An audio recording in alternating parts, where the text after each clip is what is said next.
हम टीचर के पास दिन में कई ऐसे मौके आते हैं जब हम अपने बच्चों को सेल्फ डिसिप्लिन सिखा सकते हैं, सेल्फ कंट्रोल सिखा सकते हैं।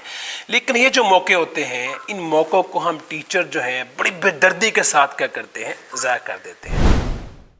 ये तो हम सब देखते हैं कि जब दो बच्चे आपस में लड़ते हैं, बुलिंग करते हैं, अब्यूसिव लैंग्वेज जो है वो इस्तेमाल करते हैं, तो हम टीचर क्या करते हैं ऐसे मौके पे, हम आगे बढ़ते हैं, इंटरफेरेंस करते हैं, मामले को रफा दफा करते हैं, बच्चों को अलहदा करते हैं।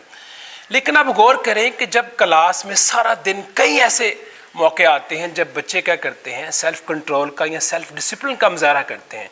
जब एक बच्चा जो है वो दूसरे को गाली देता है, एक बच्चा दूसरे को कूनी मारता है, एक बच्चा दूसरे के लिए रफ लैंग्वेज इस्तेमाल करता है, लड़ता है, तो दूसरा बच्चा क्या करता है, कंट्रोल करता है। गाली के जवाब में गाली नहीं देता या कूनी मारने के जवाब में, बुलिंग के जवाब में बुलिंग नहीं करता। तो उस वक्त भला हम टीचर क्या करते हैं?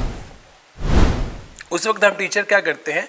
कुछ भी नहीं करते, खामोश रहते हैं और बच्चे के इस अच्छे रवैये को, जिसमें वो सेल्फ डिसिप्लिन का, सेल्फ कंट्रोल का, अपने इमोशंस को कंट्रोल करने का मुजाहरा करता है, उसको हम क्या करते हैं, नज़रअंदाज करते हैं। फिर उस रवैये पे तवज्जो देते हैं जो डिसरप्टिव होता है। तो टीचर का काम क्या होता है कि जब वो बच्चों को देखें कि वो सेल्फ कंट्रोल का मुजाहरा करें, सेल्फ डिसिप्लिन का मुजाहरा करते हैं, तो उस वक्त बच्चों को तवज्जो दें इस रवैये को, इस पॉजिटिव रवैये को जिसमें वो अपने इमोशंस को कंट्रोल करता है, सेल्फ कंट्रोल का मुजाहरा करता है, उसको चूज़ करें, पिक करें, उसको हाईलाइट करें, उसको क्लास के सामने डिस्प्ले करें। तो ये वो तरीका है जिससे बच्चे बगैर जोर दिए, बगैर तबलीग किए, बगैर नसीहत किए ऑटोमेटिकली क्या करते हैं, सेल्फ डिसिप्लिन और सेल्फ कंट्रोल जो है वो सीखते हैं।